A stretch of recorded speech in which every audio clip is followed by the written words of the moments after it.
Kā valns mocījis zobokus šūt. Reizi valns nevarējis atrast dēļ sevi loba omota, bet bez darba jis nevarējis dzēvot, par to, ka nebija ko āst. Jis nūgoja pie kurpnīka i lūdzēs, lai tas jū pieņemot par zeļli. Kurpnīks valnu ir pieejams par zeļli. Valns pirma prasies no kurpnīka, ar kuru reiku varot šūt. Tad kurpnīks īdevs valnam ēlinu i dīgu, īdevs jau vacu odu, lai vuicos.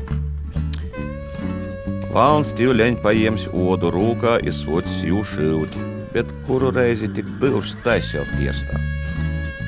Valns aizasirdējis kurpnīku sacījis: "Dūt man citu darbu, arī tu manies apmonies." Tad kurpnīks jām devs tērēt vecus zobokus. Valns socis strodot, bet jām visu laiku rūkas bijušas netēras. Par to darbu valns atkon sirdējās iz kurpnīka. Toreiz kurpnīks jām devs dzēļ zobokā štipkas. Valnam itas omats bijis paprotam, jis jau domāja, ka itas omats jām veikšotīs cīši labi. Jis paiems vasari vīnā rūkā, ar otru turēja štipkas, bet itas omats nagojis.